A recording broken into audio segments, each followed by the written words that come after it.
All right, 2 seconds.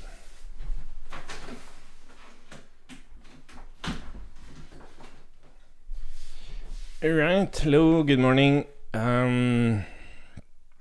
It's been a while. Actually, my partner and me, we got COVID not last weekend, but the weekend before.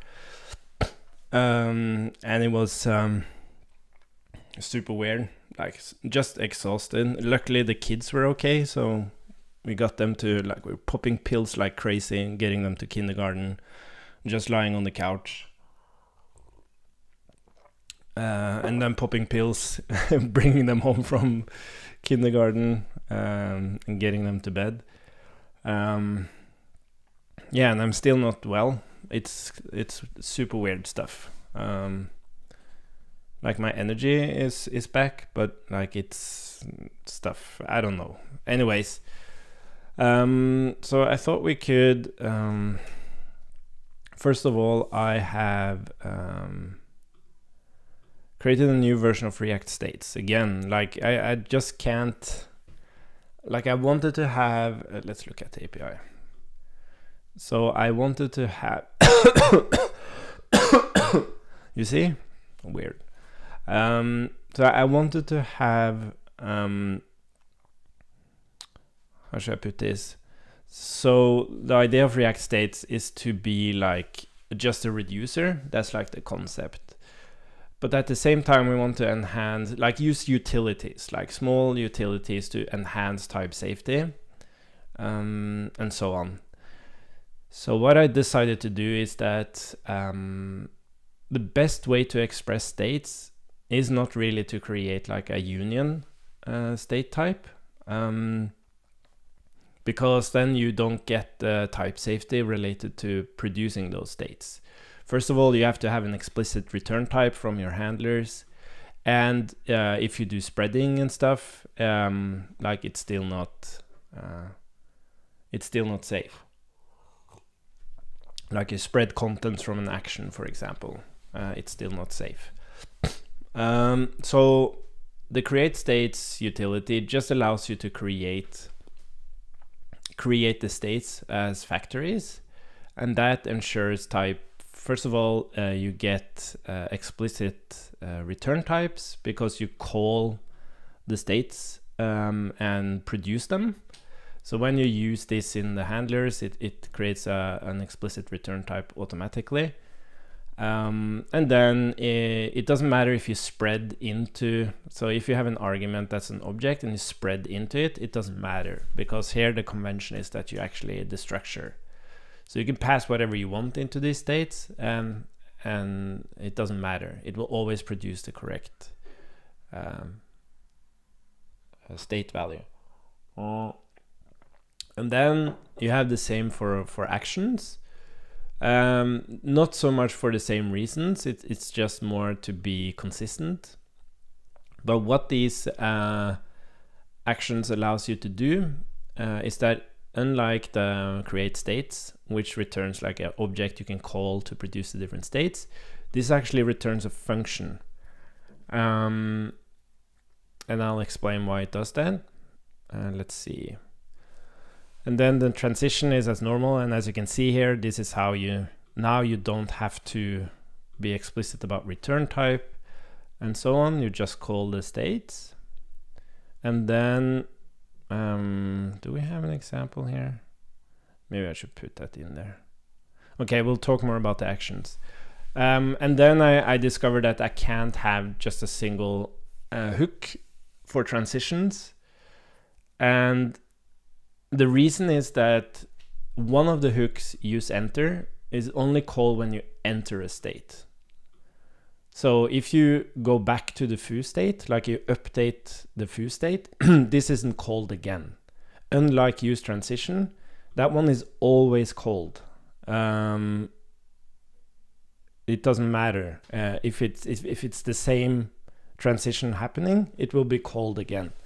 So that fundamental difference, just I realized that it forces us to have two different hooks.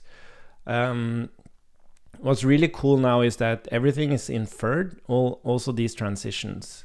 So when you produce the states and you start calling them on the handlers here, this is actually completely inferred. What transitions are possible in the reducer, which is pretty epic. The thing I also had to iterate on is like the order of these arguments. So here we say moving from foo using switch action going to bar makes sense with the arrows, but here we give the current state first and then what action got you there and where did you move from. It just felt better. I initially had it the opposite way to kind of reflect this thing, but this is more like, this is how I got here and this is where I am, right? Cool. And then for the action, I don't actually think I have an example. So yeah, we should add that. Maybe I can just add it here. Because what you would do is, where should we put that?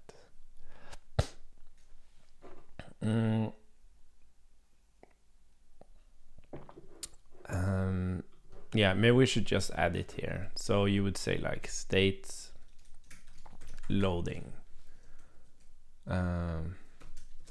consume. So the way you consume an action is that you have like a hook. Well, you don't need a hook, of course, but you would have state dispatch, use reducer, and you have the reducer. And what you do is you say actions. Yeah, sorry. What you do, you kind of destructure, and then you actually give the actions the dispatcher. And now you would have like, what do we have?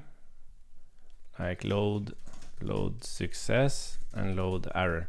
So you get them as callable functions instead, and this is memoized and everything based on the dispatchers. You don't have to worry about that. They're only created once. But it's such a better way to consume dispatching, just calling the actions. So with a hook, you would actually, so we can do that pseudo example, or that example. So if you had like some hook that produces the,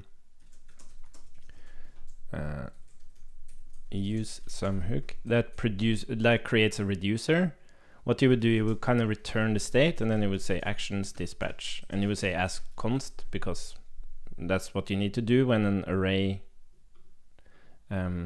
like the first item is the state, the second item is the actions, you have to do as const. But now you rather return the state and you return these actions, so you don't need to use the dispatch. So I refactored a family Scrum app to this pattern, and it's super smooth. It's really how it should be, I think, to take into account everything. But the point here is that even with these helpers, just going through the understanding how it works, I added learn by example, where you actually go through the abstractions. So you start with this state, and then you learn to create a union of that state instead to be explicit. And then with that explicit state, you can transition it. And then with additional utilities like create states, create actions, and match, you will increase safety and reduce boilerplate in your code. So this is still the core of it, and you can actually write it this way if you prefer that. But then you have these utilities that that helps you. But this is the core of React states, what you see on Learn by Example. Cool. So let's publish this. We're using it in CodeSandbox now, so it should be working. And also the family Scrum app, update docs. Oh my god. Am I using yarn or npm here? Package lock, yarn lock. Okay, I seem to be using both. I think it's actually npm. I can't remember. Run bill. Oh, I'm a little bit dizzy.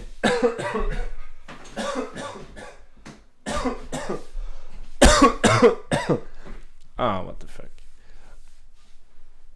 By the way, I have a new setup here now. I used to have like a vertical screen on my left, but now it's horizontal. Oh my god. Oh.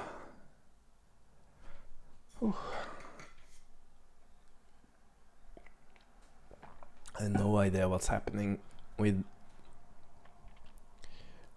this COVID stuff. Does not satisfy the constraint. Oh, I got super dizzy. Oh.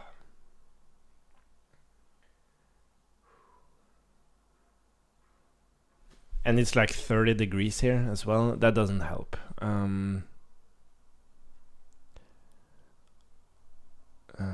Type. Why am I getting a type error? And it's not displayed here.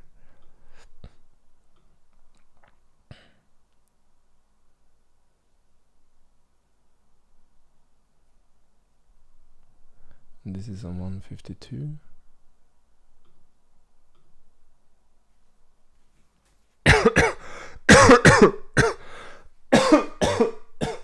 That's weird. Let's just ignore it.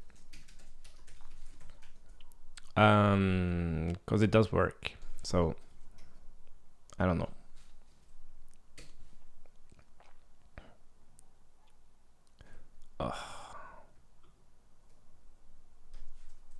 Oh, what the hell happened there? Oh, this is definitely... What the hell happened there? Value? Where did that come from? What the hell? And this is local. Like, I'm not... I can, like, expect this to be a CodeSandbox projects bug. But, it's... What the hell?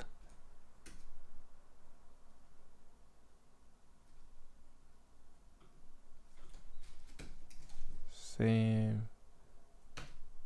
Without formatting. What the hell happened there?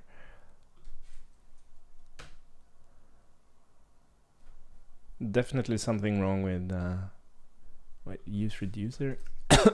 Look at that. What the hell?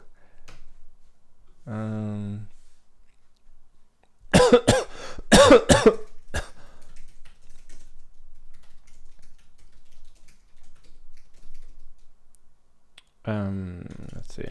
npm run build.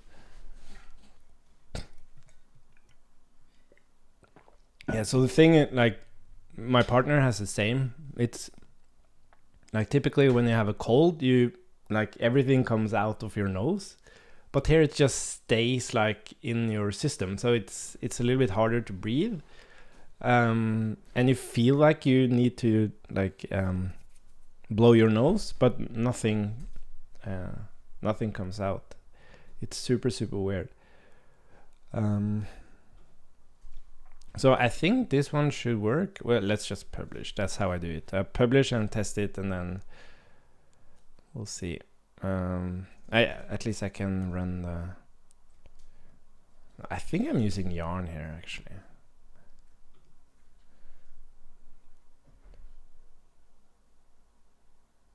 Oh, sorry, Matthias. Since I changed my screen, I should actually change my resolution, but yeah, let's just make it bigger. Let's see. Yeah, typically I use the 1080p resolution when I stream, but since I changed my setup, I forgot to do it. Let's see. Yeah, so everything's running here, so I think this is okay. Let's see if I can actually change my resolution during stream here. Let's see, display settings. I have to remember to do this. Main display. Is this the other one? LG. Yeah, that's LG. Scaled, not scaled. How do I scale? Resolution scale? Oh. It doesn't really have... I can't actually set a resolution for it for some reason. Is it because it's an extended display? Oh, that's weird. Anyways. I hope this is okay. Npm publish.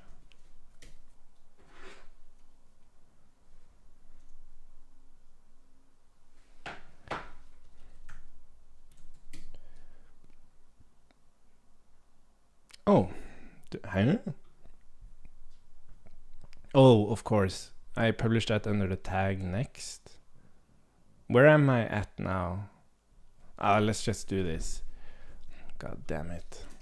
I have this issue with, I don't quite understand publishing. Like, it seems to me that I thought tags were like, you can only install this version behind this tag, but it's really just saying that it's an alternative way to install this version. So when I publish next versions, I should really add next to the version. But I don't do that. That's a problem. So yeah, I guess I've been publishing... I have been publishing this latest version.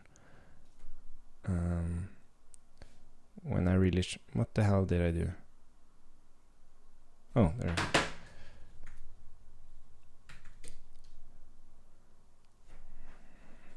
Yeah.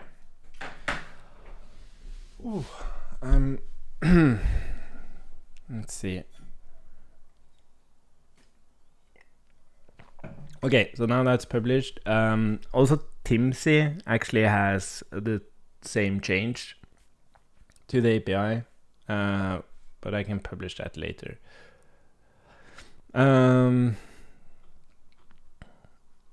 Yeah, so yeah, this is not the one. Where's the one? So I thought we could... Is this... No, that's old stuff. I thought I created a branch. Didn't I do that? No. Okay, let's see. We're going to review PR. We're going to add... Oh my god. A couple of features to the review PR project. You could argue maybe it's a bug, but yeah, I'm calling it features. And that's when... sorry, I'm opening this from... there we go. Is it running?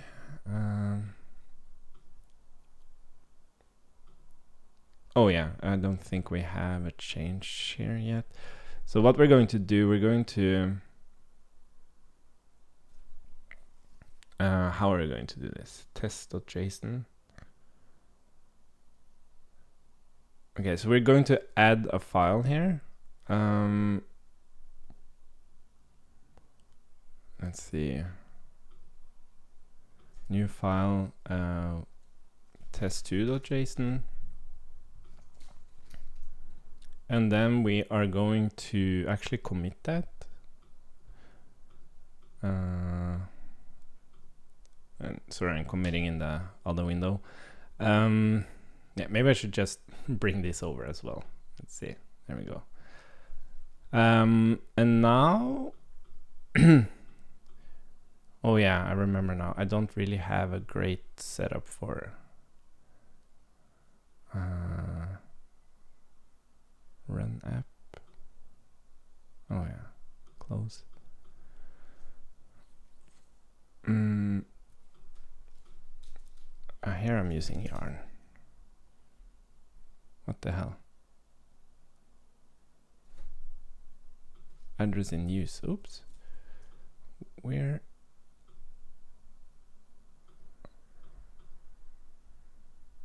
What the hell? Close and stop preview.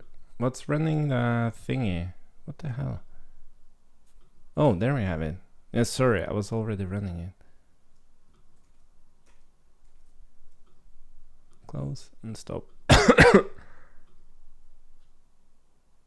Oh, something bad is happening here. No, there it is. Yeah, I think I kind of broke it trying to run it again.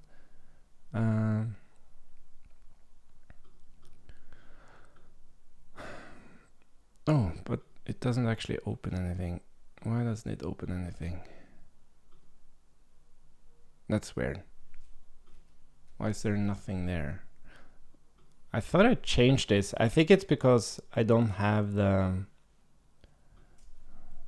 Wait a minute. Oh, God damn it. But it... Like, why does it just start again? I don't understand this. I'm closing it and then it just starts it.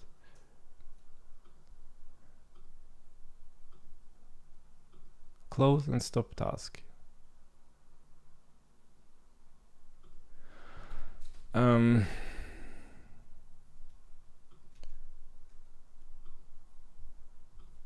Let's see. Linux close process on port. I have no idea what I did here.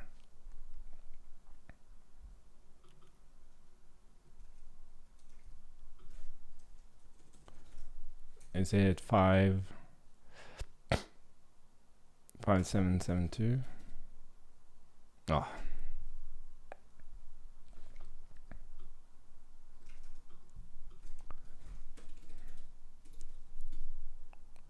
Oh. So there's actually nothing running? What the hell? I broke it. Completely broke it.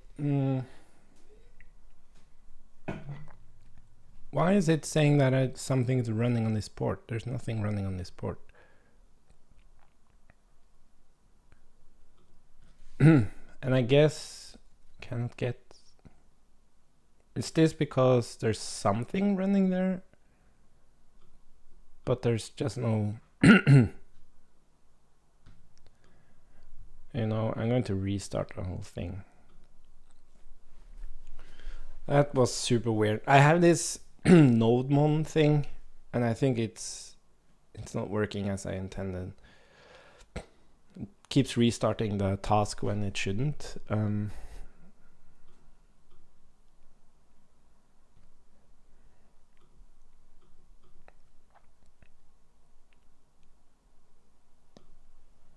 Okay, there we have it. Well, why isn't there any... Why isn't it giving the app? I don't understand. Why is there no app here? What did I do?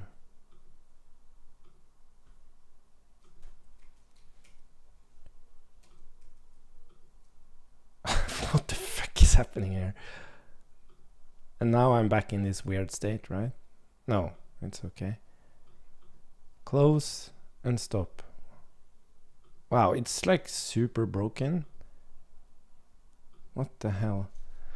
Because I think I need to build first before I can run the dev server.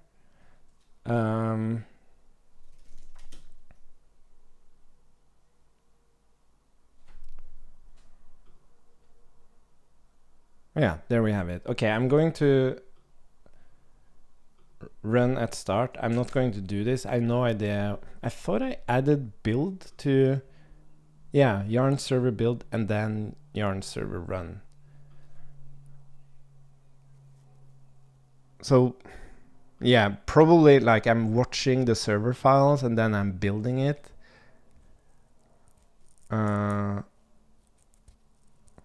Yeah, I wonder if concurrently can like... I want to do this... Oh, yeah, wait a minute. I should do this.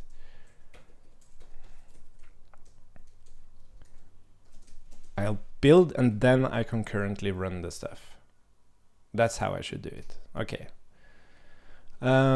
Cool. So now it's working. So the thing we're going to fix here is that now I have added this file and we have these, so that's on a commit called test2.json. Now we have these pending changes. So what we're going to do is I'm going to delete the test2 file now. Delete. And what's going to happen here is I now have an addition and a deletion on that same file. And in our code now, we need to make sure that if this is the case, if you have a file that you added and deleted, we should treat that as nothing. We shouldn't do anything when we rebuild the history, because the file never existed as it was added and deleted. One thing is if it was modified and deleted, then we'll treat that. Yeah, I can't remember the logic here. Let's look at the logic.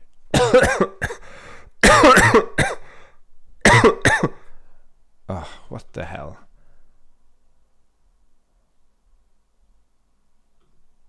This is bad. What the hell just... Oh, this is horrible. This is not a good experience.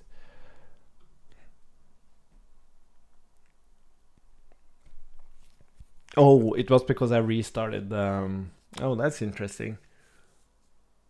That's a bad experience. If you're connected with VS Code and you restart the environment, that's a problem. Yeah, anyways. So on the server, when we rebuild the history, we go through the commits. We look at the files.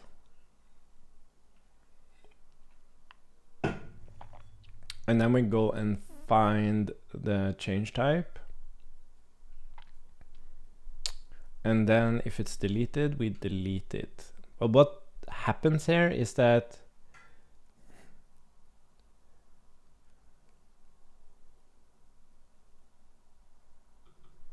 oh, yeah, I think this is the problem.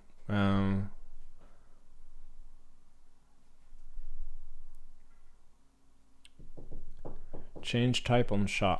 Now the point is that on that file you might have multiple, like you merge together multiple changes. So you might have like an addition, a modification, and a deletion. And we need to figure out which one of them represents what we want to do with the file. So the point is, if we have... Yeah, this is the tricky thing. It's like if we have an addition and a deletion, we don't want to do anything. If we have... Yeah, so this is actually, we should do find last at least. Find... Ah, isn't there a find last?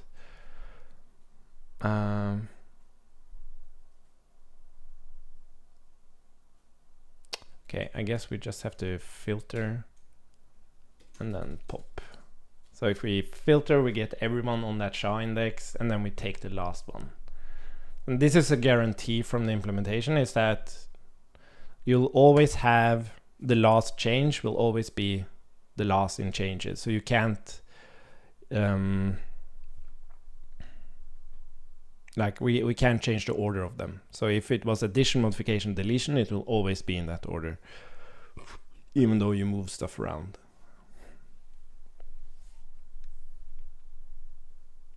Well, that's not perfectly true.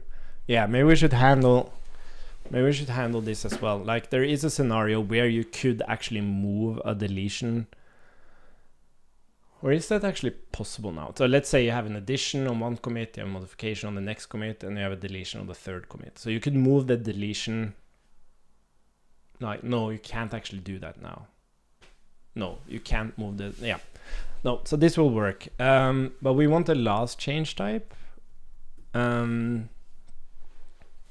that ensures that if we have like a modification and a deletion, we don't actually treat the modification. We just handle the deletion. But we also have this weird scenario where you have both an addition and a deletion. And what we could do is we could still do...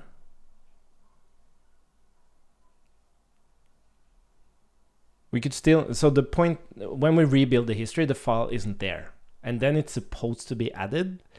But we skip that because we just said, no, this is actually just deleted. So what would happen here is that we would actually get an error. So the question is, do we want to explicitly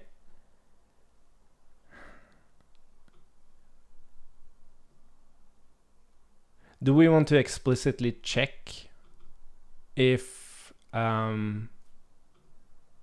maybe we want to do that, or do we just want to do a try catch around this? No, I think we should explicitly handle it. So we can say is deleted added file. That would mean that file changes 0, type equals PR file change type added, and change type on SHA type equals PR file change type deleted. So is it a deleted added file? Then we don't want to do anything. So if we don't have a change type, or it is a deleted added file, we'll just continue. We'll just skip the whole thing. The file will never be added or removed or anything. It's just completely ignored. So that means when we are here and we are going to rebuild the history here, and I actually feel quite confident on how this is working now.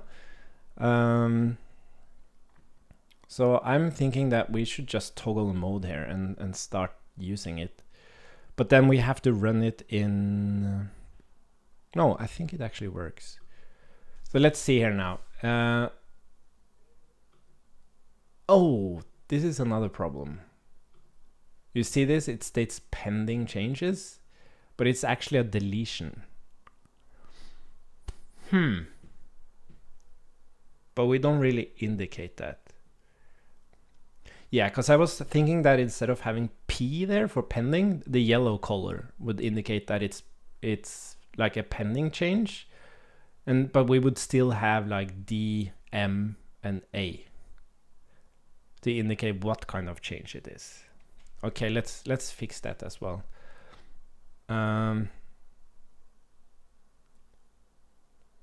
Yeah, because I think we actually have that in there. Just excuse me for 1 minute. I have to try to blow my nose.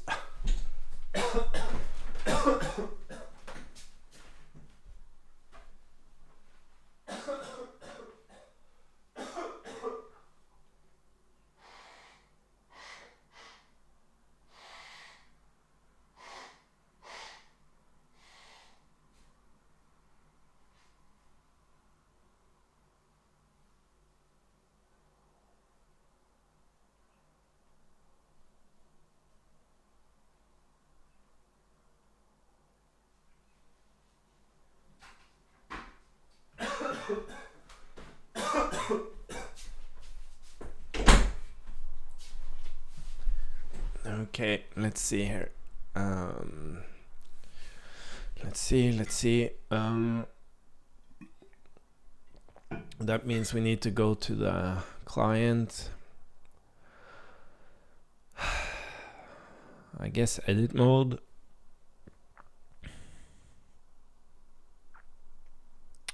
Changes. Yeah, you see this? We just say P. But I actually think, oh, this is interesting. Yeah, we have to change this. So change type should be not this, but is in history, boolean, and then we'll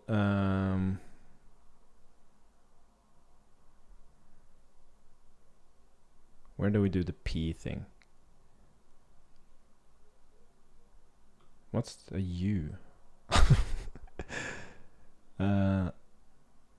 If no type? Yeah, no idea.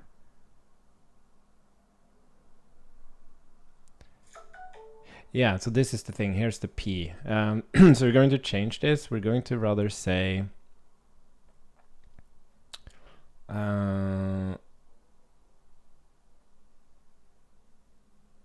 yeah, so we're going to do is in history. We're going to put those two together.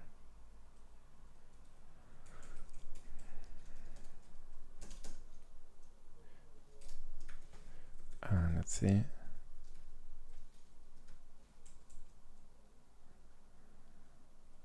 Oh. So is in history. If it's in history, we'll go and look up the color. But if that's not the case, we're just going to use this and this.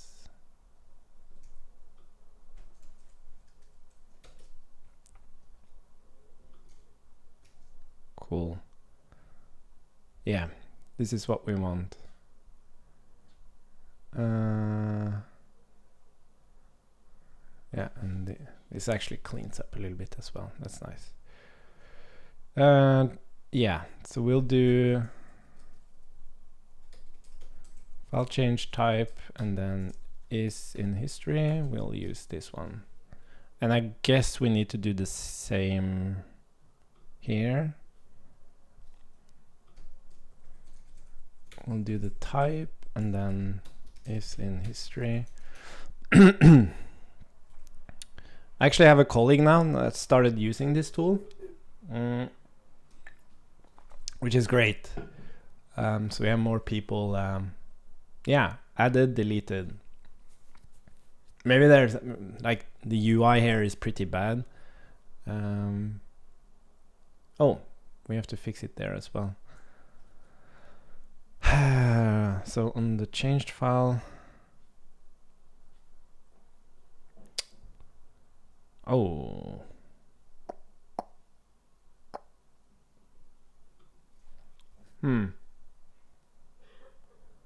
oh, sorry, commit tab. Yeah, I forgot it.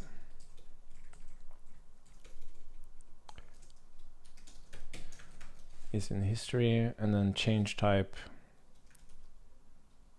Commit file change. Is there a scenario where we don't have?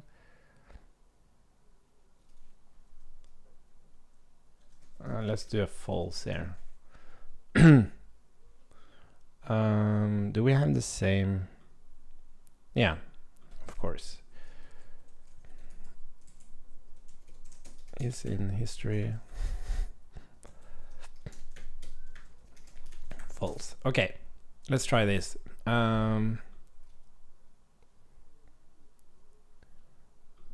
Cool. So now it states that the pending change is a deletion. It's a little bit weird that we actually show the contents on the deleted. Maybe we could fix that as well to highlight it even better.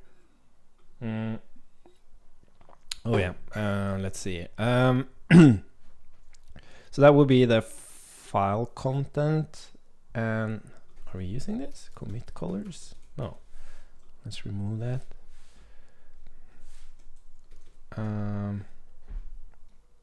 Do we have the type here? Well, maybe this should be actually not here, but it should be, we have commit tab.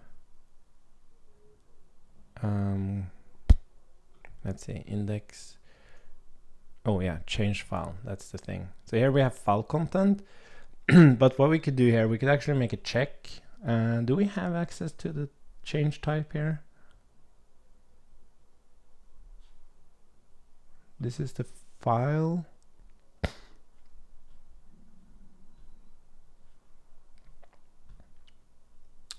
And we shouldn't have like the selected commit. Yeah, current SHA index, file path. Oh, yeah. And then we pass.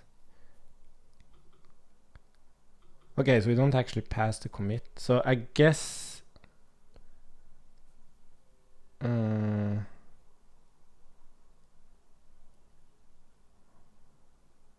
is selected. Okay, so we need access to the current commit. And that is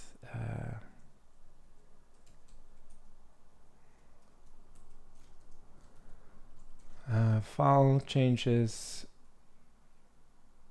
No, this should be, no, sorry, yes. File changes. And then this is current SHA index. So this should, yeah, current file change.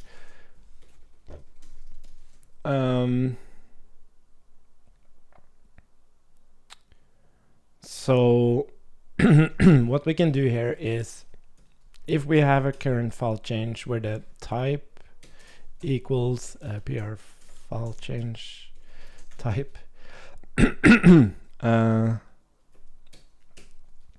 is deleted, then we don't display anything.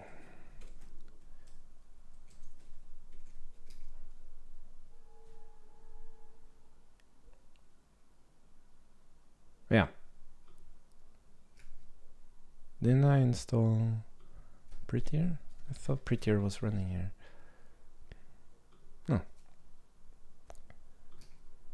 There we go. Cool. Let's see what happens now.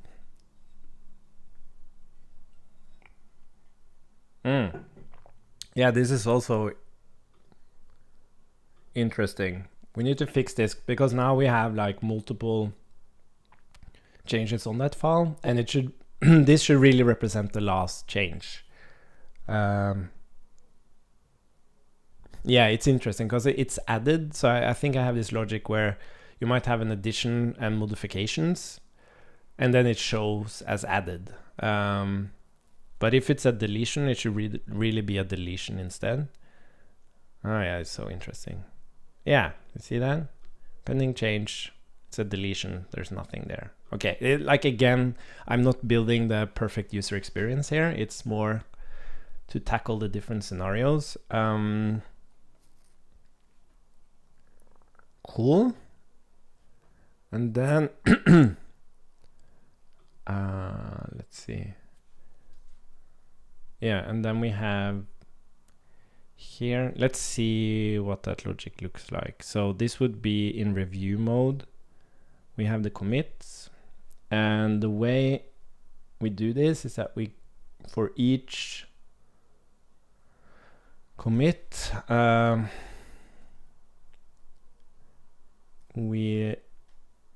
then we list matching file paths. Okay, we're matching the file, and then we get the change type by mapping the changes.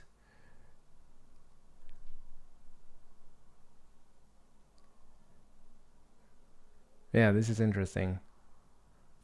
So in this case, we actually want it's really interesting. So in this case, like the file doesn't really exist.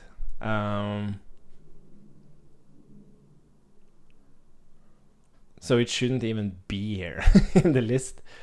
Okay, let's tackle that one for later.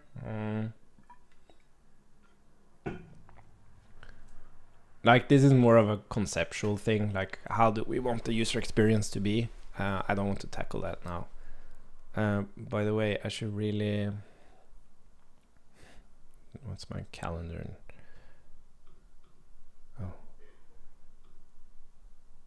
Lunch. Oh yeah, I don't have a meeting until 1. That's great. Okay, so what should work now is I should be able to select that one, move it over there. And yeah, now it's still represented as an addition. So that's an issue. Okay, so let's fix that. So that's a change file, the commit tab. How does that select the change type? Commit file change.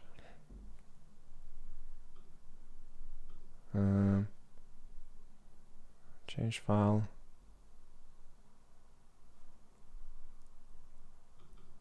Yeah, it finds the first one. Yeah, I guess we have the same problem here. It should take the last one. That is what represents the actual change there. So we'll do a filter, and then we pop so that we get the last one. And then we can refresh and do the same thing again. So here we have that pending change. Yeah. And now it's shown as a deletion. Again, what's interesting here is like now it became red, though it's actually a pending change. I'm not sure about having this yellow color. Because at this point we actually don't care. Maybe we should use that color for the actual commit and not the change. So, sorry, we should use that state. If it's in history or not, it doesn't matter if it's in history or not. It doesn't really matter. Because it doesn't matter if it's a pending change or it's an historic change. At the end of the day, everything will be part of the history. So maybe we can use that state for something, but I don't think we should use it to like have this yellow thing. It's just confusing. So we're going to change that. How do we do this? Change type. So let's just drop this for now. And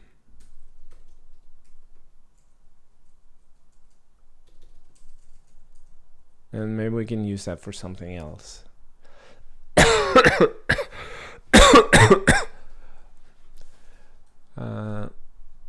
Let's refresh.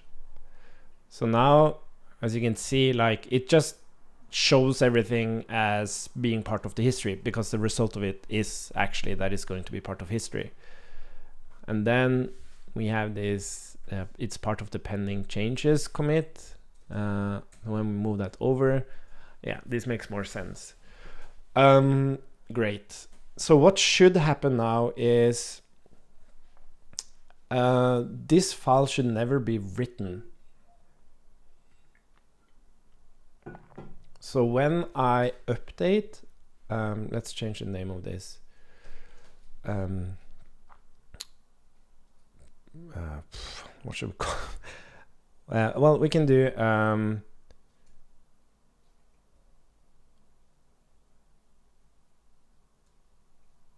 this is interesting. I wonder what will happen here, because we're kind of creating a commit. No, we don't. Yeah. So let's keep this in pending changes. Let's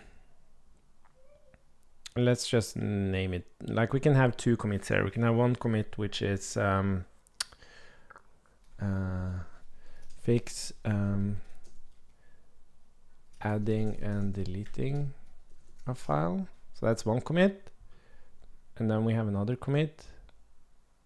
Oh, what the hell happened now? Oh, that's interesting. So when I added this, oh yeah, ha. No, what happened there? That's a bug. Why are these suddenly on that commit? They should be on the first commit. Oh.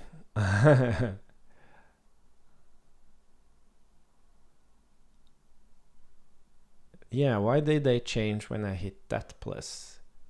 It should have been that plus. Okay, that's another bug. Let's fix that bug first. So we have these pluses in between. I guess that's changes. How does that work?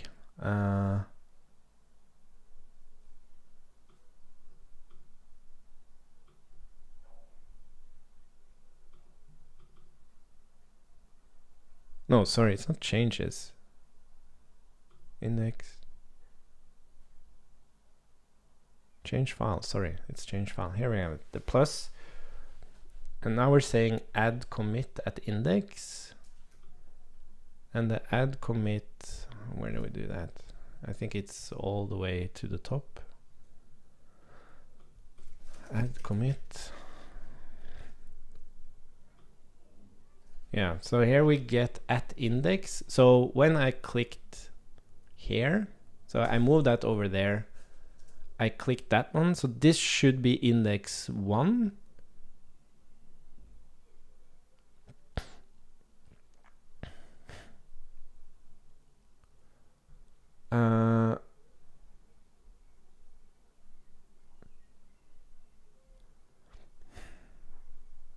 That should be index 1, which means, and that's where it's inserted as well. So I think that index is actually correct. So we're inserting that, but what's wrong now is when we go through this thing. Oh. Yeah, okay, I see the problem. We are actually going through, yeah, we're just bluntly updating everything. We're bumping the index on everything. We're not checking if it's actually, okay, so change, okay, we need to, so if change.showIndex is more or equal to at index, then we actually bump it, or we keep the change as is. Oops. Change.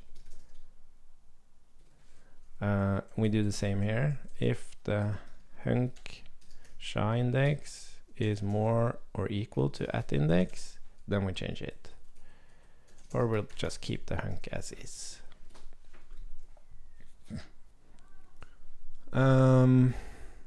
Let's see, let's select that, move it over. And I wanted a new commit here. What the fuck? It didn't work.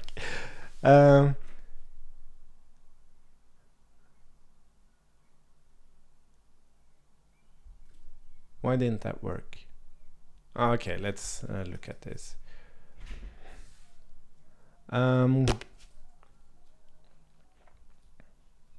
That's weird. Change showIndex is more or equal. Maybe this is wrong.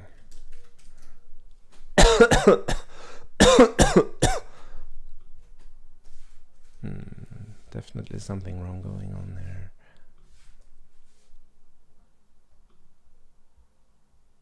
Oh no, there. Oh, it just wasn't updated. Okay, so that was working. Cool. So now we have our new commit here. Let's keep this up. Oh, I don't have the. Let's refresh. Toggle mode. We move that deletion over here. And again, you can argue that now it shouldn't show any contents, but maybe that's okay. We want to add a new commit, which is where we fix adding and deleting file. And then we have fix change type indication. And then we also have a commit which represents what we just did. Yeah, fix adding new commit. Transposing. Something like that. Okay, so fix adding and deleting file. That's on the server.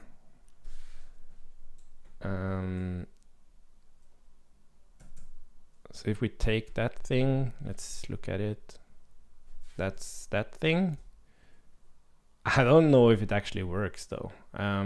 Maybe we should create a branch out of this just to be perfectly sure that nothing breaks. And in the client, what was this change? Oh, sorry. What was this change? Oh yeah, this was the bumping thing. Okay, but we're going to create a branch off of this to just be perfectly sure that we don't break anything. Because now I think we actually have these changes in place that we want. So let's commit this. Let's just call it that. And then we're going to clean this up. in a new branch. Instead of opening a branch from current.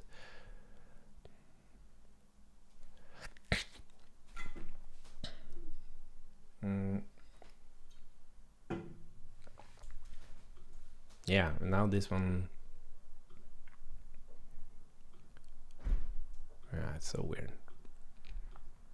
Close and stop. Yeah, it completely breaks the. I think it's a nodemon issue. Like it just starts again. Maybe if I just build now. No, I don't know what I'm doing. And that makes this thing not work.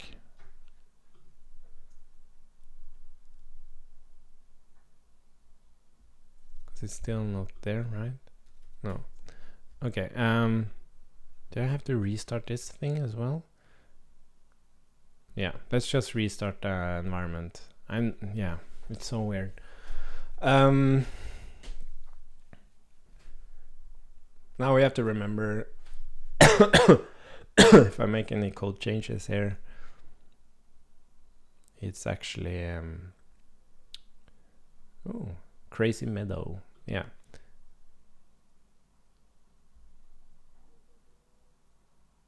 Oh, that's interesting. What happened here? It doesn't actually contain. Maybe that's correct. It's 2 commits behind. Why hasn't it updated? Because this doesn't contain the logic we added. This is also a bug. Yeah, look at this. But we can just click this and it should get up to date. But I wonder why it didn't do that. And now,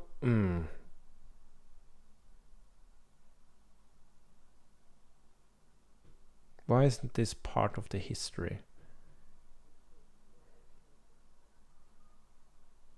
I wonder if it's part of the history when I run it. What the fuck, is it running it already?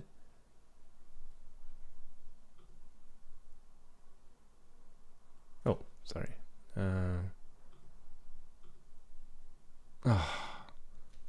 This is so fucked up. How do I fix this? Oh, now that's weird. Yeah, new preview. It just starts it. What the fuck? Why does it just start it?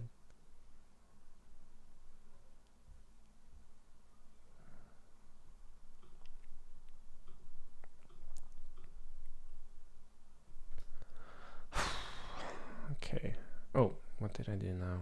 How should we test this? I'm a little bit afraid that we'll fudge up the history here and we have to do it again. So ideally we would do this in a different branch.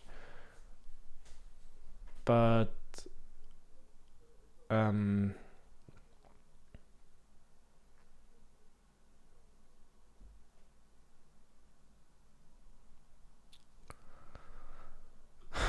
the fudge?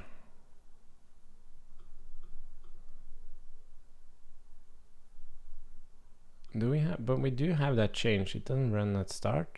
Oh, it does run at start. Didn't I remove that? No, I tried to change the package JSON so that it would actually build and then concurrently run the stuff. Maybe it's concurrently causing this.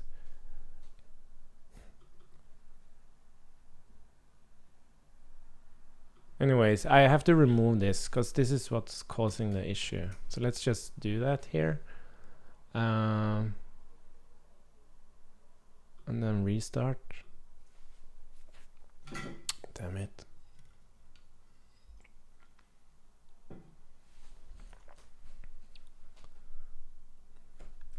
By the way, I wonder what happens if I just do my display settings. We have the LG scaled.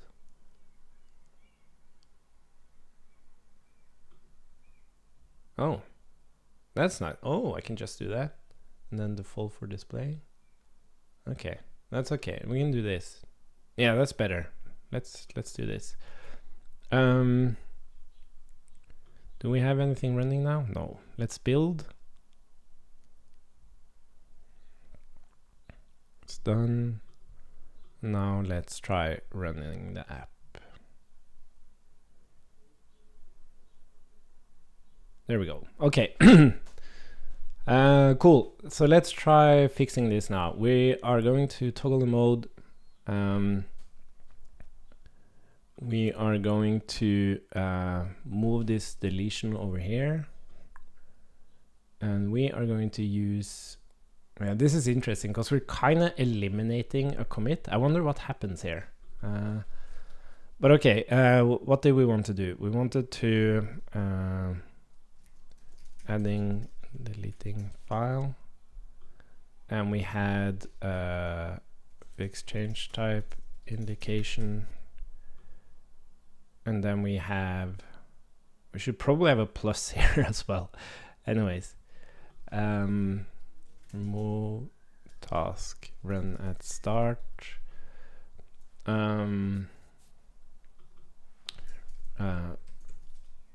Remove running them at start, and then we had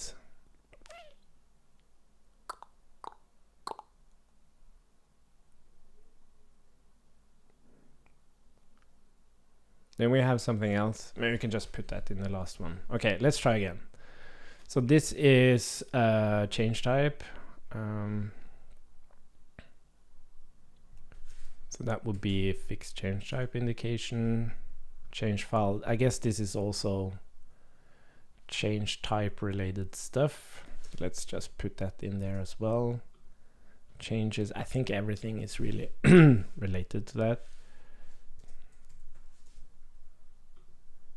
Let's just shove it in there. File content. Yeah, like I'm not sure if this is going to work, so I don't want to put too much effort into this.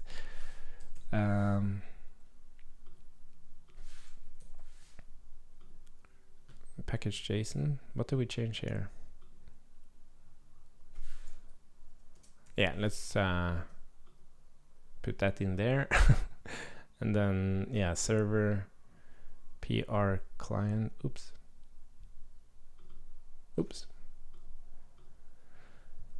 What was the change here? Oh yeah, we fixed the commit stuff. Oh, sorry. We fixed the commit stuff. Let's just put that. What the hell happened?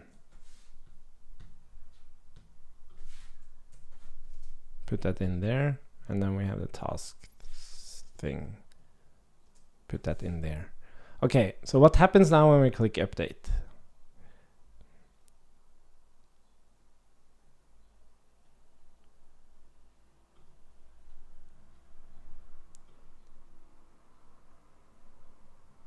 Yeah, and this is also the problem. It's like I don't see the history of my PR for some reason. Maybe I shouldn't do that. Should I do that?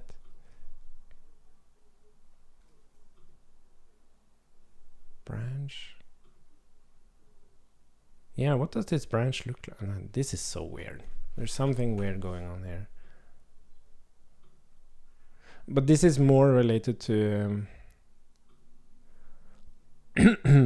review PR.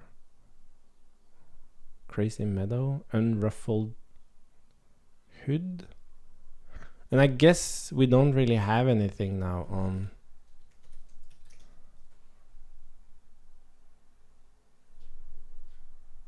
merge. And this is so weird.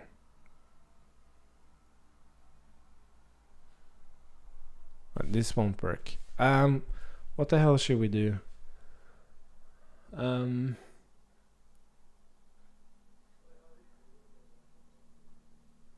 Because I'm not seeing the same Git history. This is the way we... Damn it. I think we have to go local. Like, this is not a typical thing to do on, let's see, Crazy Meadow.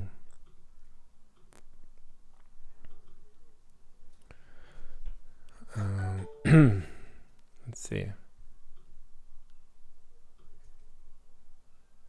Hello. Terminal. What happened here? There we go. What was it called? Draft Crazy Meadow.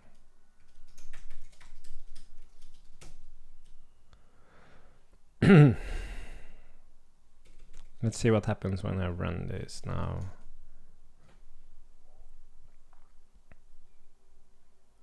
Yeah, so now we have that stuff. And if I close this, we'll do a checkout,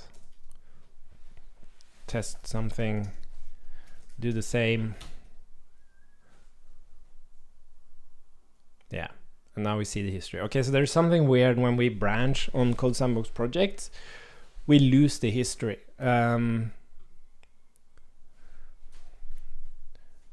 But okay, now we can at least try to do what we intended to do. So let's try again. And we'll just shove everything into this update. We want to test if this works first. So we'll put everything else into that update 11 files. And then we can do this multiple times. So yeah, it did exactly what it was supposed to. That's awesome. It actually removed the commit, which is exactly what it was supposed to do. That's awesome.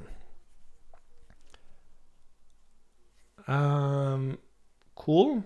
Now we could like clean this up, but let's not spend time on that. Let's just make this a shitty PR. I wonder why it created like a new window. I just do in the client. I just do. Sorry, it's here in the app. I just do location. Oh, where's that? Is it even further up?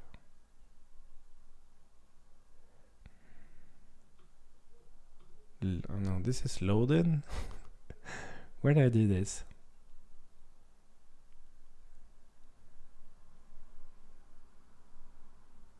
Set state, set state.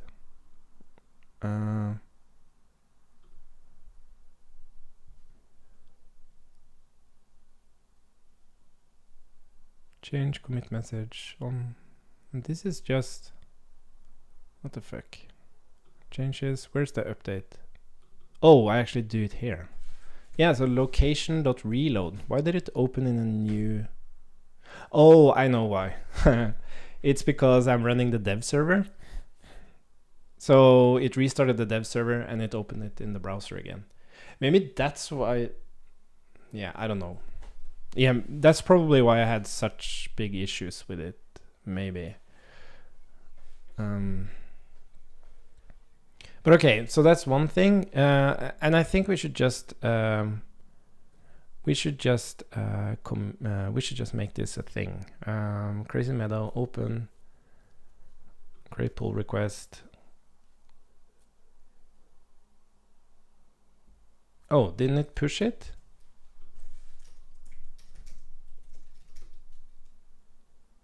Oh, sorry, I did it on test something. Yeah, sorry. Yeah. Let's just use this instead. Test something. And then we'll rather close pull request. And then we'll do test something.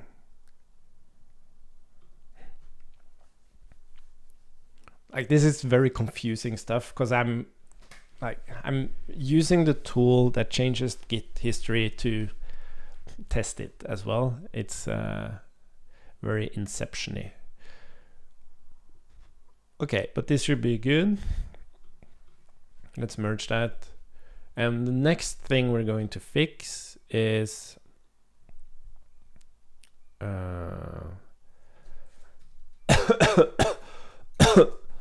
branch from main. The next thing we're going to fix is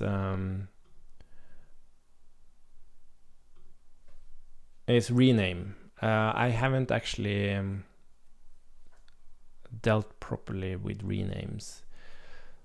So let's see if we can get this running normally now.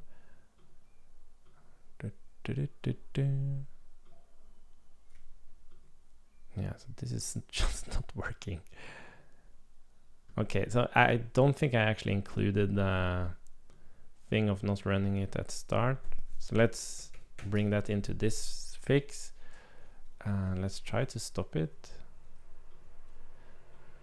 Close and stop, close. Yeah, it actually stopped it. And now let's build. I find it weird that like nothing happens here. It's so weird. It just completely breaks the thing. So let's close VS Code and restart.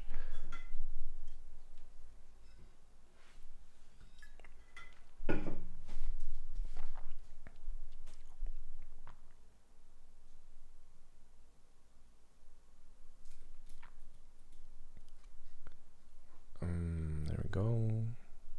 So now if I build,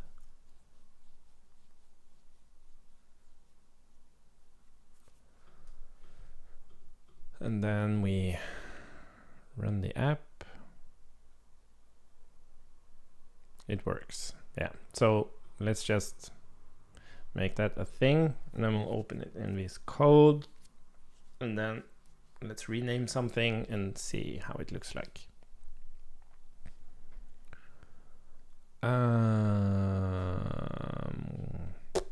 Let's rename this one.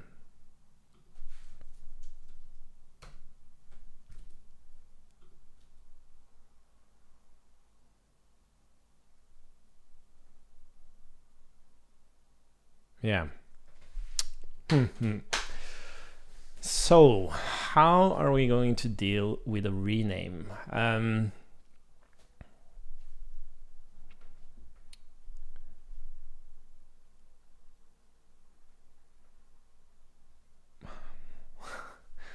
Like this is perfectly fine, right? We deleted it and then we added a different file.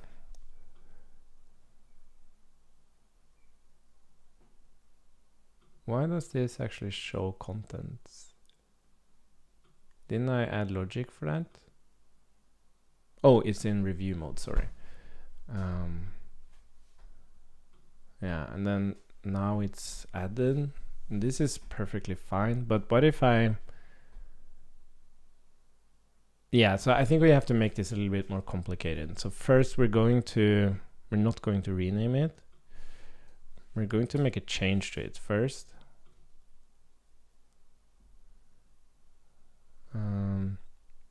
Let's see. Whoop, hop. And then we're going to commit this.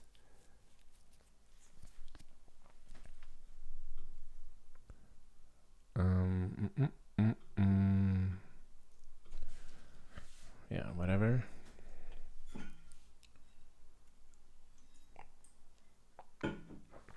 And then we're going to rename it.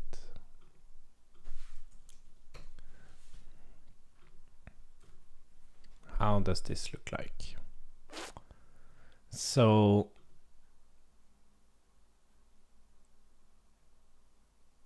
yeah, this is definitely wrong. For some reason it indicates a deletion on test.json here, but I think it's actually the rename. I'm just not showing it. So let's quickly look at the code first. So the server is, I think I actually have a type for it. Rename. Yeah, but we don't.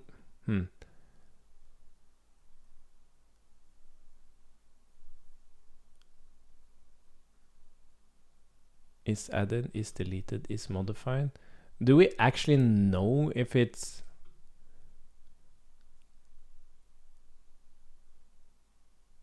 is deleted? Okay, let's look at the actual thing. First change, what the hell is this? Changes get handler.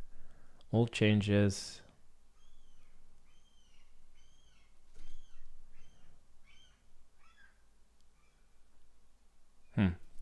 Files added, files deleted, files modified. So change, how do we produce the change? In all changes. Okay, so we're commit. Yeah, we're getting all the change. Let's just look at all changes.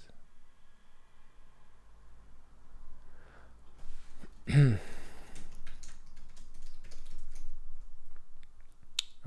should be able to see it here. If I refresh, there we have it. So files modified, yeah, files renamed. We don't actually have any files renamed. But I find it, we don't have any files deleted either. Why is this indicating that it's been deleted? What does the data look like? Network.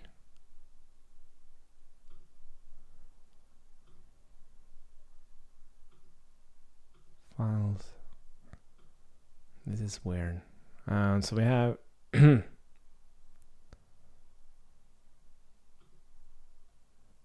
test. Oh yeah, sorry. Test JSON. We have a modification and a deletion. Oh, but this is on SHA index 1. Why is this displayed here? That seems to be a bug. This should only list for the current SHA index. Oh, that seems to just be a silly bug. So in review mode, we have our commits. We go through the commits and we try to grab the changes. But oh yeah, we just grab all changes. So this should be the changes of change dot SHA index equals. Do we have like current? Yeah, we can just do index.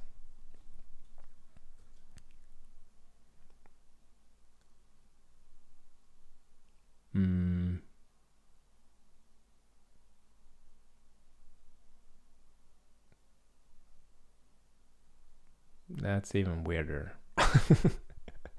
What did I do now? Server index.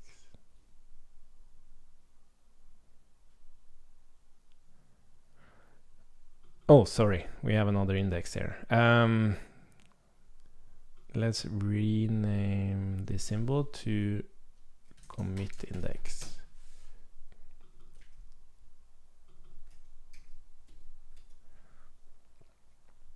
There we go.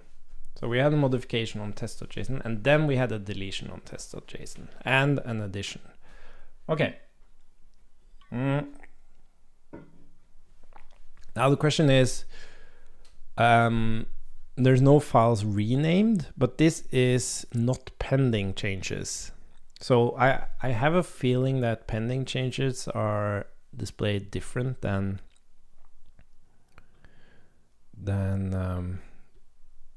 historic changes. So we could try that later, but now let's see why pending files. Where is pending files coming from? So that's just status files, but let's have a look at that as well. Pending files.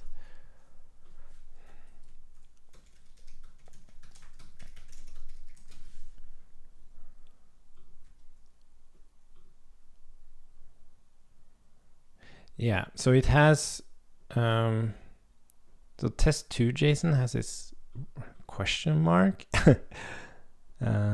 Let's make it a bit bigger. Yeah, so this is definitely a deletion. And this is a question mark. So that's interesting. Like if it's, so this is going to wreak havoc with the tool. God damn it. Because I'm pretty sure if I commit now, this will actually be identified as a rename.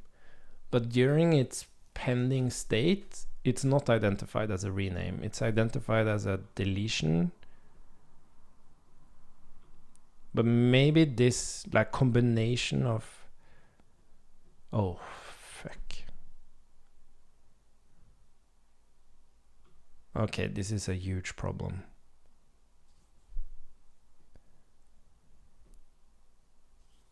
Well, it's not a huge problem, but it might create a limitation to the tool. So the tool won't be able to run if you have pending changes. You have to commit everything before you run the tool, which is not bad. That's a perfectly fine limitation. Because of course, when we have pending files,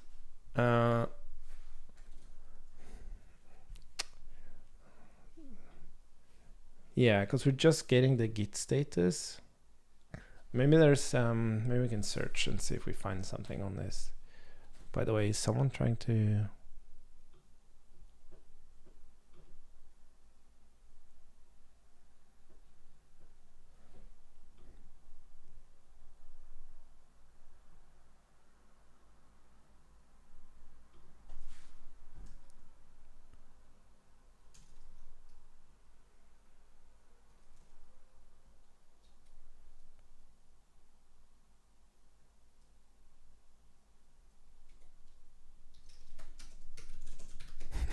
Sorry, I just got a comment on Slack.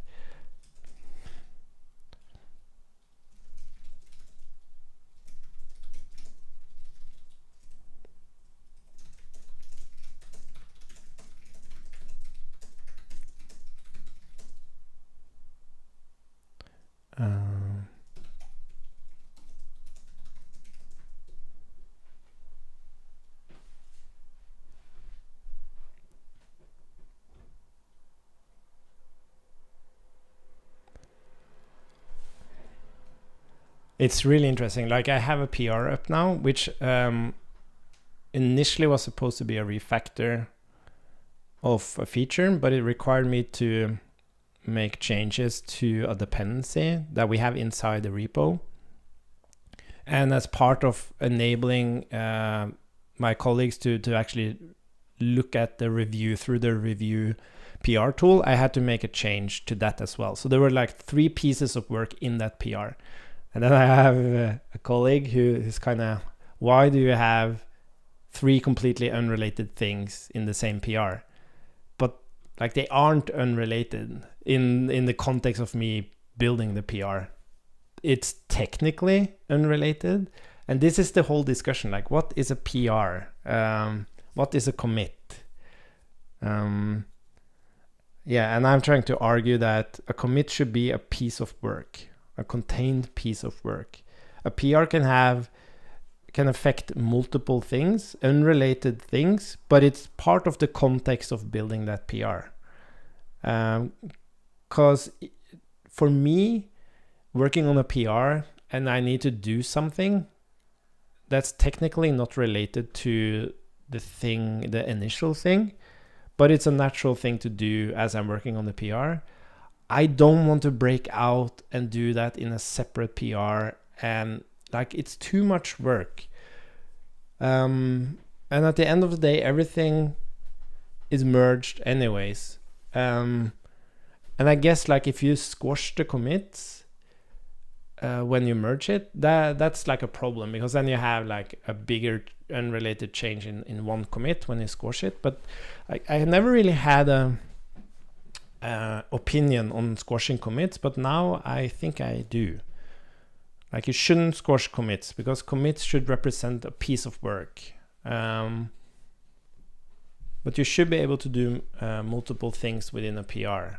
That's conceptually related, but not technically related. Yeah, that's my opinion. Anyways, where were we? Yeah, we were going to try to figure out if git status identify rename. How does git detect renames?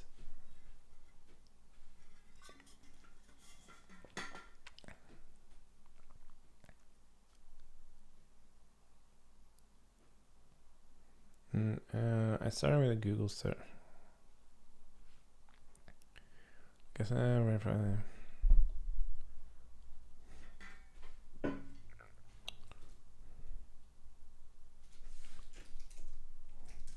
This is such an interest. For me, a PR does not represent a technical isolated piece of work. It is a conceptual isolated piece of work where the commits represents the technical isolated pieces of work. So in this PR, everything was conceptually needed to refactor the file explorer and allow you to review it through the review PR tool. But technically I did 3 different things. This makes me think about squashing commits on PRs. I do not think we should do that, because that forces all PRs to be technically isolated pieces of work, and you have to break out of your context whenever you deem something to be and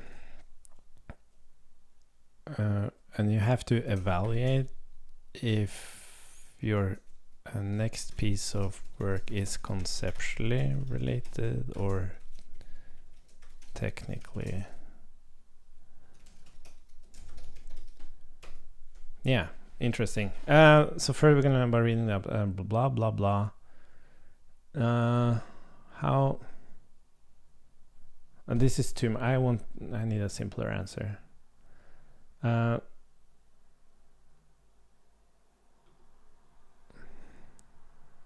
blah blah. Git will automatically detect mover if your one is not too severe. Just git add, and if you find git removed all, I guess it is. Will then show whatever it has detected the rename. How does it do that?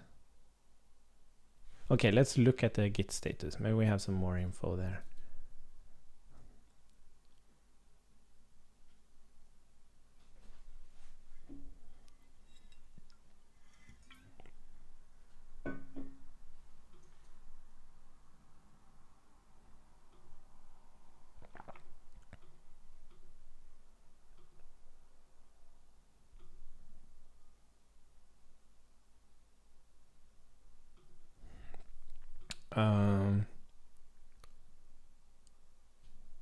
Status.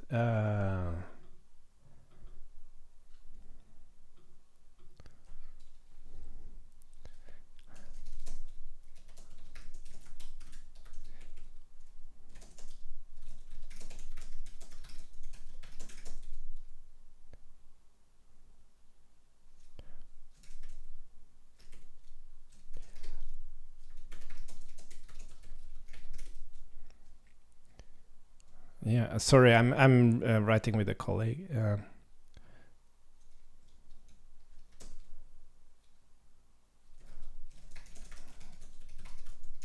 And the merge part.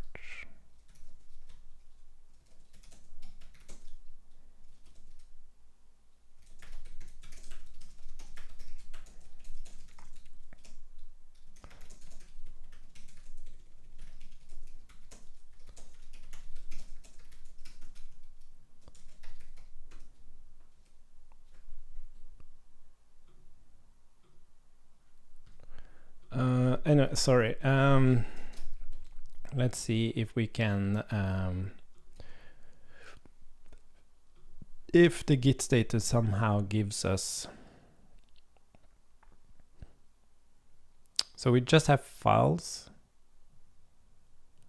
Oh, interesting. Yeah, so for some reason. Okay, we do have renamed. Okay, sorry. So yeah, I should really have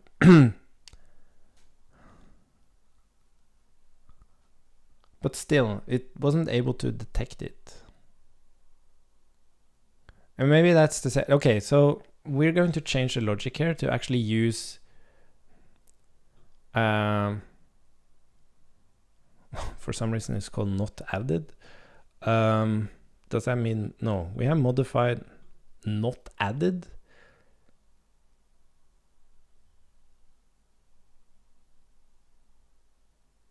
What does that mean? Not added. Is that because...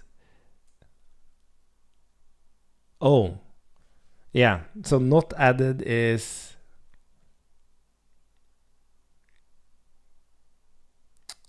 Is that also a different thing? Like, what's this actual git status we have here now? Is that untracked? Maybe that's untracked.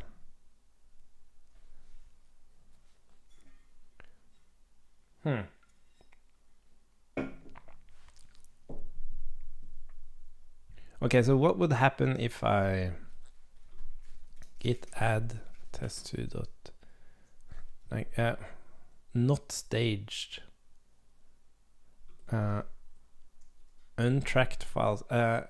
Is there like a command to git move from untracked to unstaged?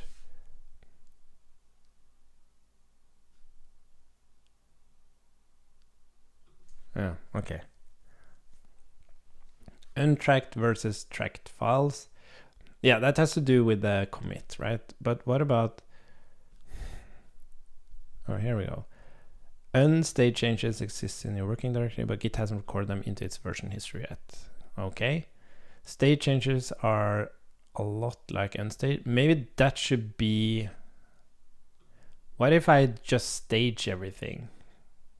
Like, it has to be staged because it has to be part of the history. That's one of the constraints, not limitations, constraints. So what if I do git add everything and I now do a git or I refresh the thingy?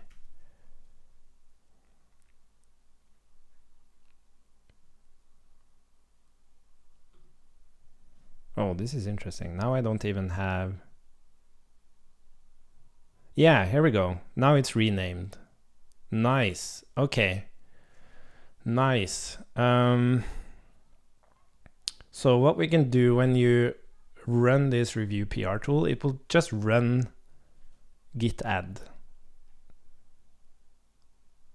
Because it does expect everything to be staged. Because everything, the current state of your PR needs to be part of the history. That's the constraint. And now we have renamed, modified, and deleted. And like this will never happen. Okay, cool, that's nice.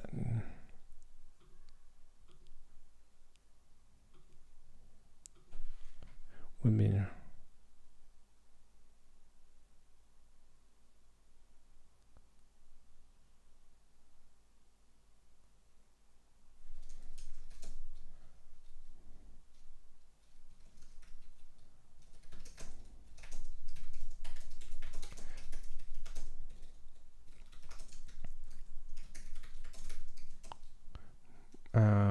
Yeah, we're talking about stacked diffs, like having multiple PRs. Like that's so much more difficult to do than just cleaning up your history. Like imagine you have like one PR with a huge commit and you can split that commit up in multiple commits to tell the story of what happened. But you can also argue that it should actually be split up into multiple PRs. But that is technically such a different problem to tackle.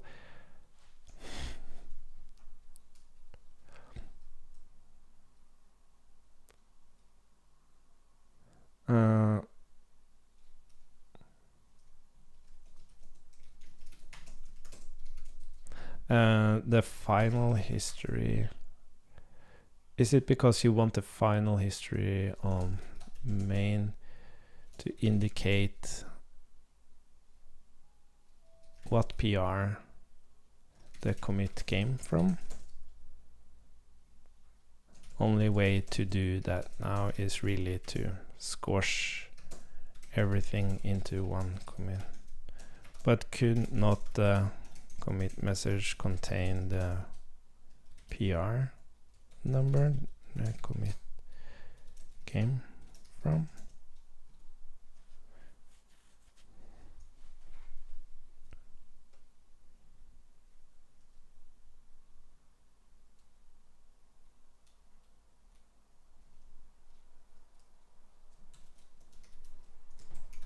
Commits have information about branch they were merged from.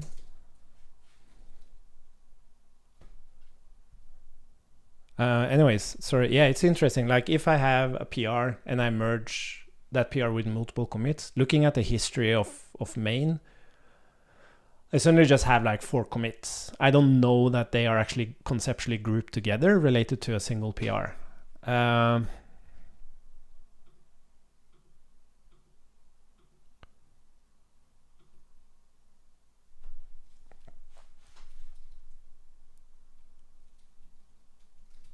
You could argue now you have 3 unrelated commits that are conceptually really part of the same piece of work.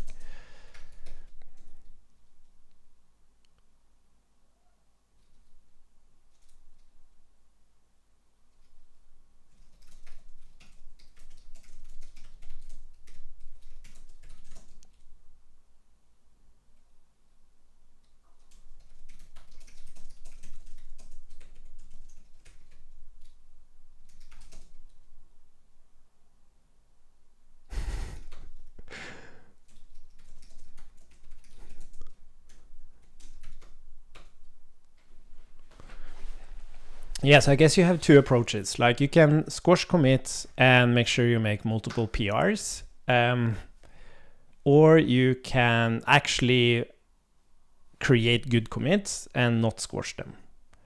And I think, yeah.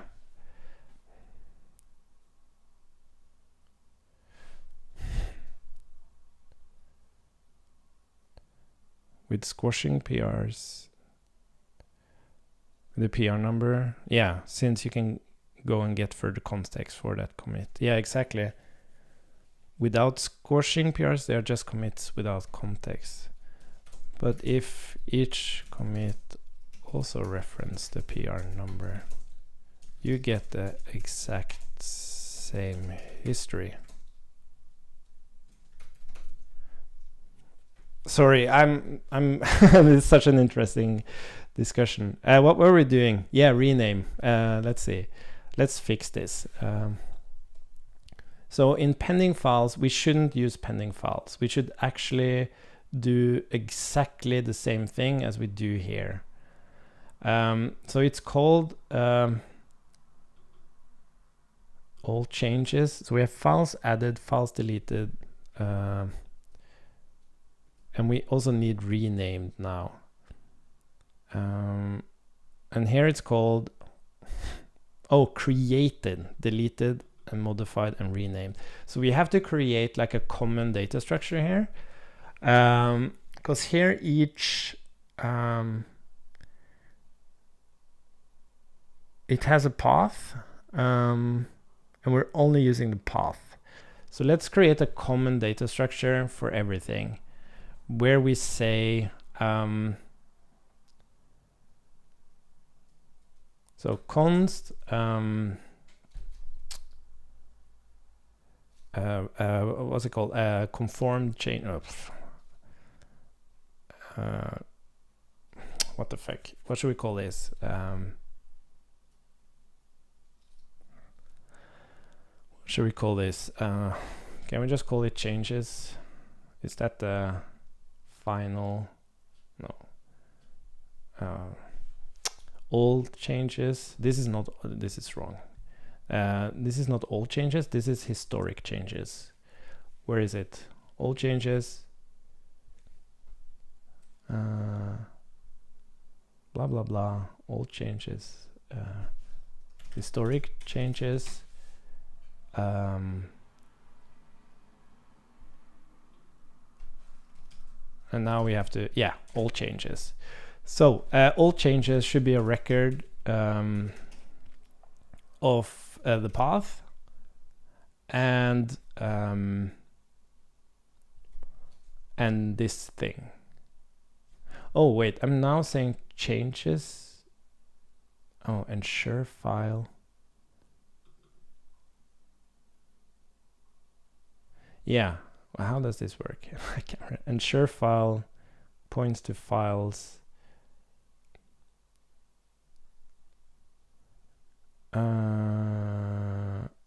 No, maybe we don't need this. Yeah, let's keep this. And then here, we actually don't need this. What we're going to do is we're going to do the same thing as we do up here. We're going to say status, we have created, status deleted, and status renamed, and status modified. So we're going to go through all of those, and we're also going to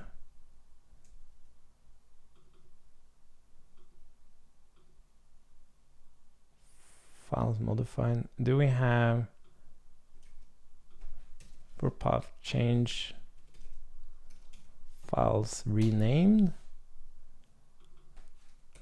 And here we have new path, old path, and this is going to be a rename, and this is going to have new file path and old file path, new path, old path. Yeah, and the question is, where do we store this? Do we store it on the new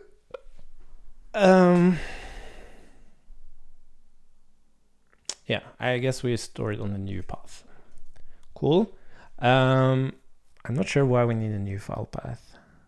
Yeah, let's just keep it there. And now we're going to do exactly the same thing here. So for status created, yeah, so we have, we still need the unstaged.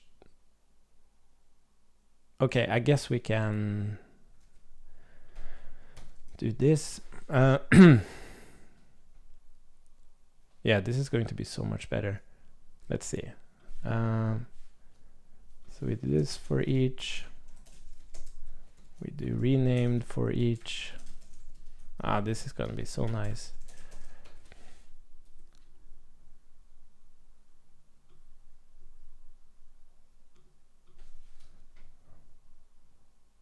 Yeah. Yeah.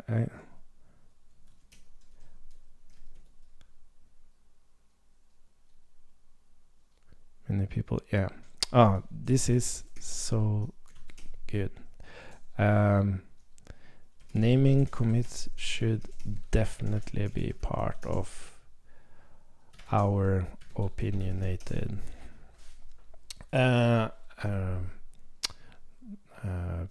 like PR review, etc. flow. Like, imagine all of this coming together.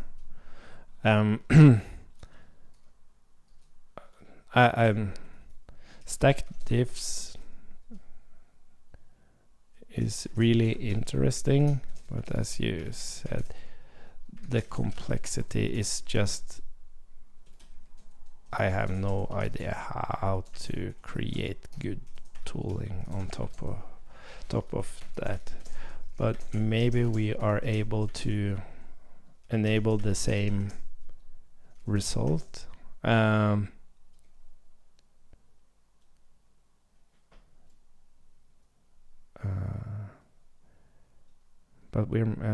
maybe we're able to. But maybe we are able to create the same historic result.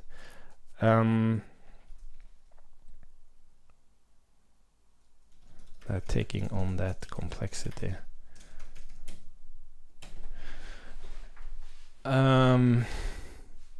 Anyway, sorry again. This is Flexible Friday. I'm a little bit all over the place. I just like streaming and talking about what I'm doing. anyways, created, it's just a string, it's just a path, and that's everything we need, but renamed. Nice. Oh, I'm looking forward to this. So path, and this would be from to. Nice. And then path. So let's remove all of this.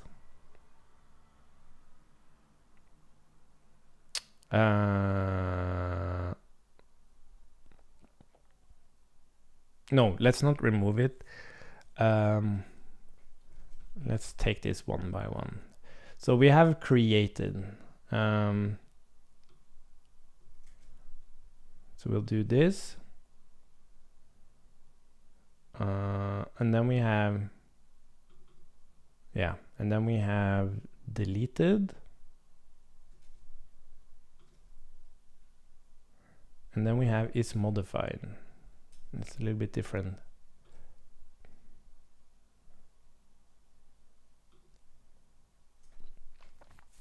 I don't think it matters if this is async, because it's doing different things. Yeah, it should be fine. But then we have rename.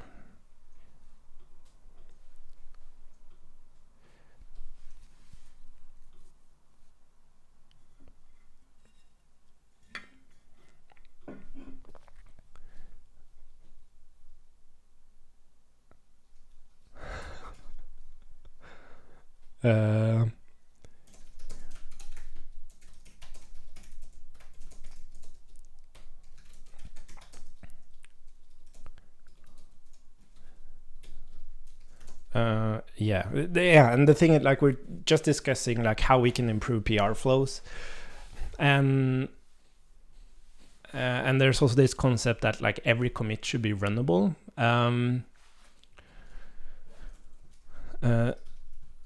But with CodeSandbox projects, we are actually able to. The intention is to, when you work on a branch and you think it's ready, you put it into review mode, which makes it a protected branch, so you can't really make changes to it. But we can have tooling, so you can like change the history if you want to do that.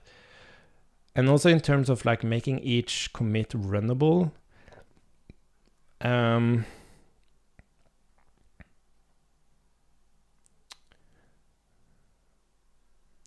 Yeah, what we can do, we can at least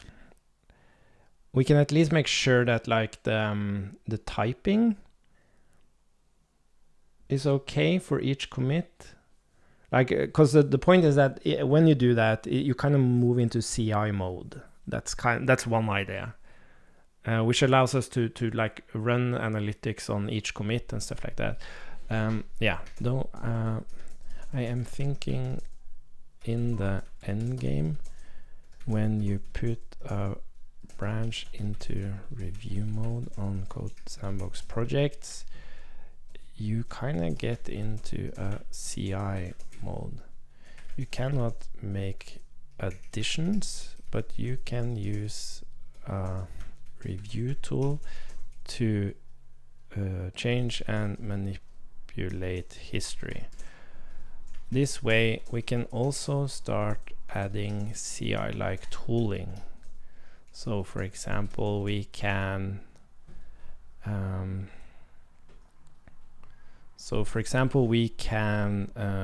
check out each branch and see if each commit and see if and run type checkers and stuff, and run related tools like type checkers, which gives a status on each commit. When you change the history, the checkers are run again to verify that it is actually a valid, runnable, that it is actually runnable, that each commit is actually runnable.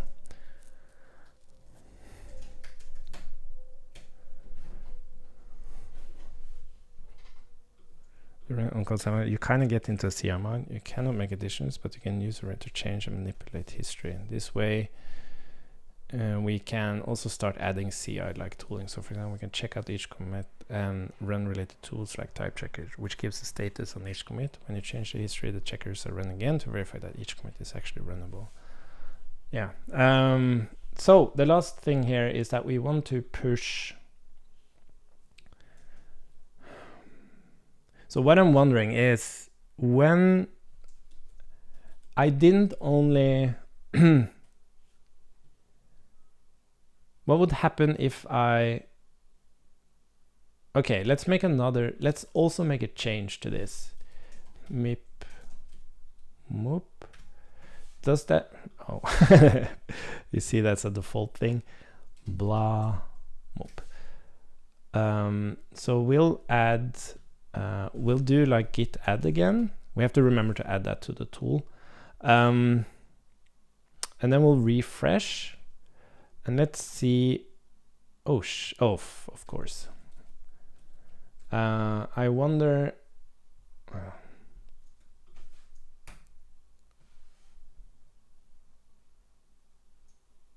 For path in files.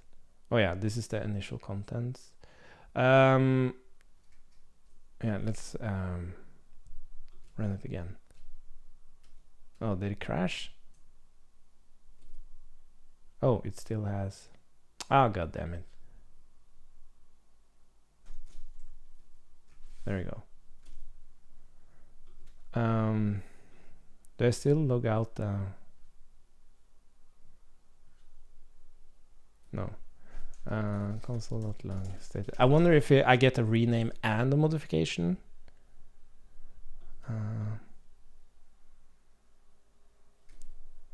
Shouldn't you give me something here? Hello. Where's the log?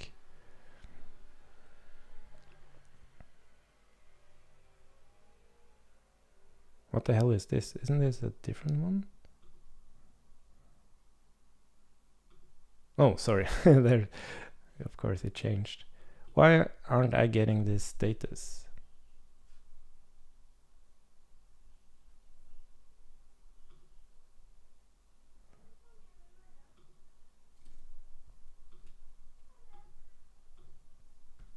What the fuck? Ah, this concurrently thing is not very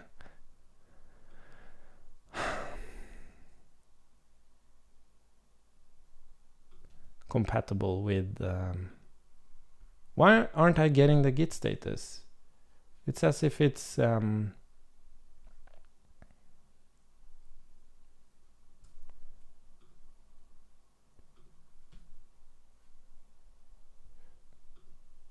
is it even here?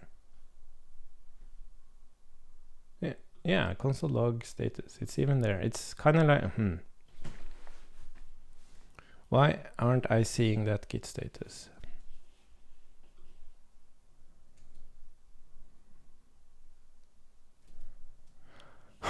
What the fudge? I am confused.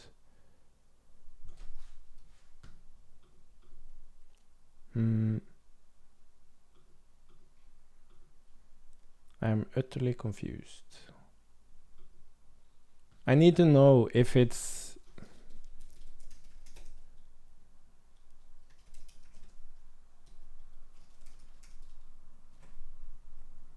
okay, so it's just a I think, yeah. So it's probably just a rename, even though I modified it. And what that means is that we actually have to, as you can see here, modifying, it actually goes and grabs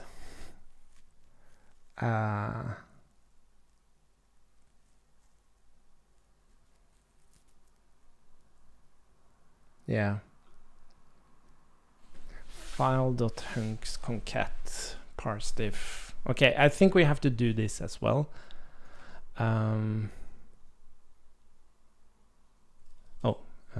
So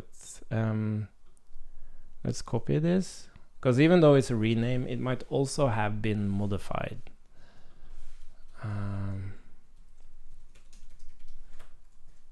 and then it's new file path to old file path is from, and then this is also async, where we have 2. Okay, so I think this is how it should work. Again, I had no idea why I'm not getting the console log there.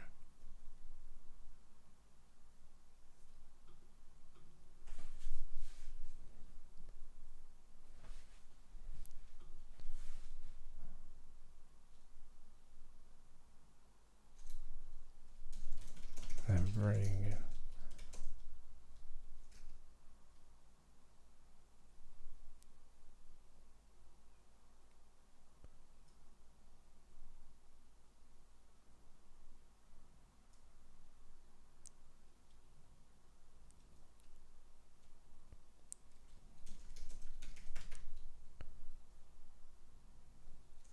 Yeah, exactly.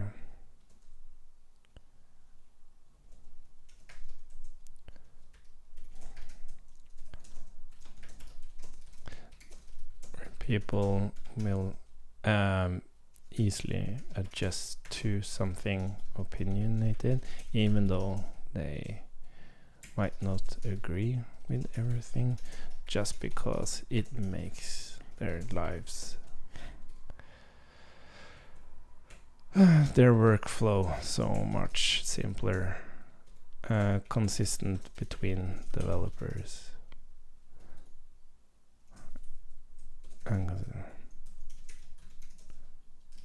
Just like prettier.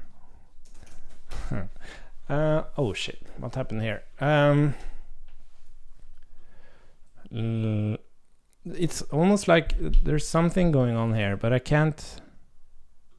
Like, this says that it's still running. This is not the thing running. What the hell? Oh, I know what's wrong. Of course. Yeah, concurrent doesn't work here.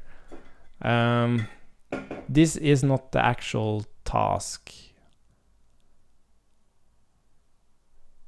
Yeah, this is completely messing up the... how would I do this? Okay, so let's not use concurrent. Yeah, maybe I shouldn't do that actually. Let's fix that first so we get control of our thing here. So let's remove concurrently. We are just going to run different tasks. So let's copy this. Let's remove it. And we're not going to have like a dev. We are just going to say when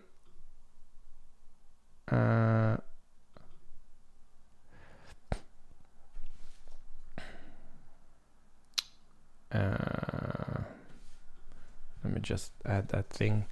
So what we're going to do, we're going to say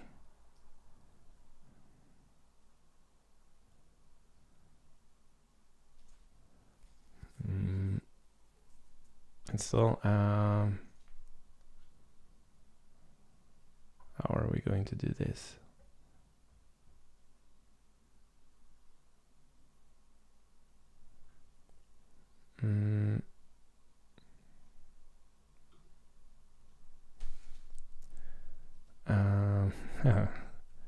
Watch Tailwind. So this is, we already actually have our own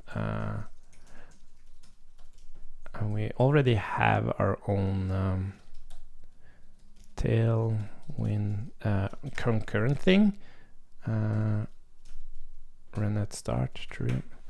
And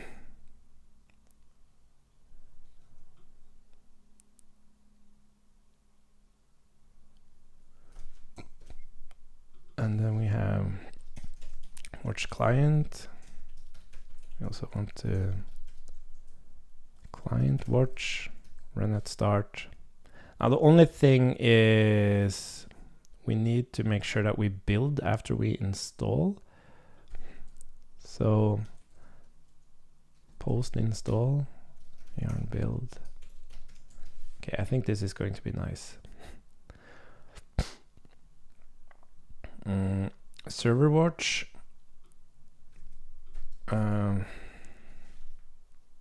Watch server watch, and then we actually want to run server. Run server. Yarn server. Is it? Do I have run? Yeah. Okay. Run server. Cool. Let's see what this does to the flow. And now it's like utterly broken here. No, now it's actually running. That's funny. Anyways, we need to refresh. Let's just commit this just to make sure we're in a good state. And before we forget, let's make sure that when the server starts, oh, I have my nose is just completely stuffed. So when we actually run changes get handler, okay, no, we're serving static. Well, I guess we can do that. So when we, yeah, so this is where we want to do await get.add.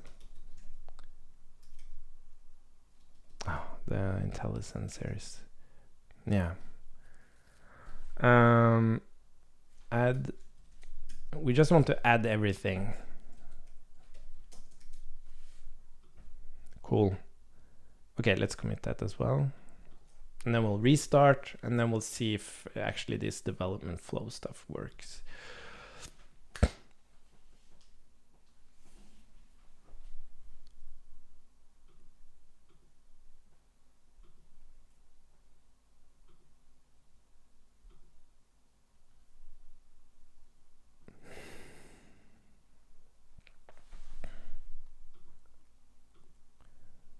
Now it builds, and now we should have like a bunch of tasks running, I think.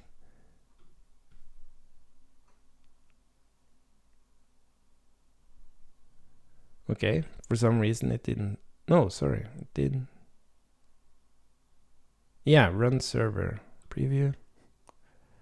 There we have it. Nice. Oh, we even have a rename in there now. Okay, cool. Yes. So just like deletions, renames are also always there. You can't like change that. That's not the purpose of this tool. This tool is to rewrite the history. Like, when did you do the rename? On what commit did you actually do it?